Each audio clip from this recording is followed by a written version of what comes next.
Hello, I'm Cal. Welcome to another video, a comparison of old and new hard drives video.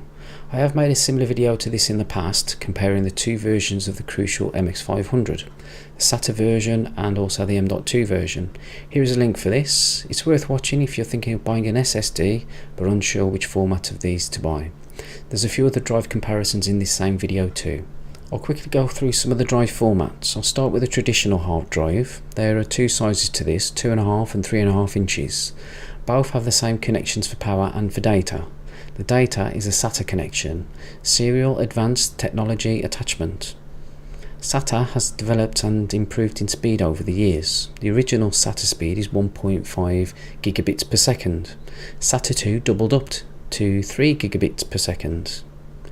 SATA 3 is the latest one, and that has doubled up again to 6 gigabits per second. SATA is backwards compatible. A SATA 3 drive will work in an older system, but only to the limits that system will allow. I have a few drives. I have an old 1TB hard disk drive which I took out of an old laptop. This was to replace it with an SSD for my Improve or Reuse Your Tired Laptop series. Nice title. Here's a link for that. Worth watching if you have an old laptop lying around and struggling to find a use for it. There's going to be more videos in this series to come as well. I also have a 1TB SSHD, which is a solid state hybrid drive. This was taken from another laptop, but we won't talk about that too much. I also have a 3TB hard disk drive, which is in my current system. Before I show you the comparisons of all these drives, I'll run through my specs for my PC. I have a Ryzen 7 first generation running at base speeds, and also 16 gigabytes of RAM running at 3000 MHz. I'm using Crystal Diskmark to compare all of these drives, and I'll leave a link in the description for that. So looking at the comparison table, if we just concentrate on the first slide for now, the read and writes for these two first older drives are very similar. A bigger increase for the 3TB drive, which is around 44 to 47%, possibly due to it running at 7200 RPM, not 5400 like the other two older drives. The second line is where the more complex tasks happen. These tasks get more demanding the more you work your way down. For me and my basic needs, I only need to concentrate on the first two lines. You will see that the SSHD has a big improvement on the other drives on the second line. This, I presume, is down to the added solid state part. I would put this drive's performance better overall out of all of these three. You really have to decide the purpose of what your drive is for. Hard disk drives are okay to store games, pictures, music and files on, but I would not use one as a boot up drive any longer. In 2019, I would only use an SSD to boot up and run Windows on. We will get to them next. But if you want to store your games in a library, a hard disk drive is fine for that. This is what I'm doing. I would choose at least a 7200 RPM drive to do this though. The SSHD is okay for this purpose if you have one already, but I would not go out of my way and buy one. Next we have two budget SSDs, both 240 gigabytes in size. The read and writes on the first line are a massive increase for both of these drives when compared to the hard disk drives. 240% on the read and about 180% on the write.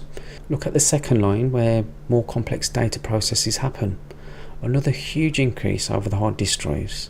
Out of these two drives, the Kingston one is the far superior drive overall, but for basic read and writes there's not much of a difference. Let's have a look at three more SSDs which are slightly more premium. The Crucial MX500, the Samsung 860 EVO, which are both 500 gigabytes, and the Crucial MX300, which is 1050 gigabytes. Not much difference on the first line with these read speeds, even if you compare these to the budget SSDs. Compare the write speeds to the budget ones and you get a bigger difference. Compare the second line to the budget drives, this is a bigger gap in performance. I would have any of these three drives as my boot drive, and they all have been. I started with the MX300, then the MX500, and then the Samsung. The performance of the MX500 and the 860 EVO are very similar. If I had to choose one of these, I would choose whichever is cheapest at the time of purchase. The 860 EVO does have a slight edge.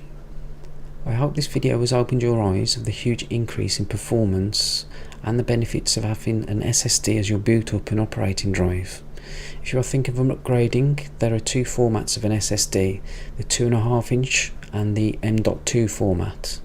The 2.5-inch transfers data via the SATA cable. The M.2 plugs directly into the motherboard into the PCIe lanes.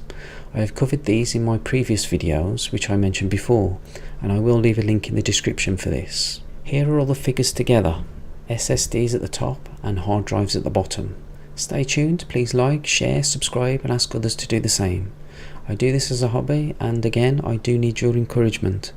Leaving a comment spurs me on, so please do if you can. Seriously, do not be shy.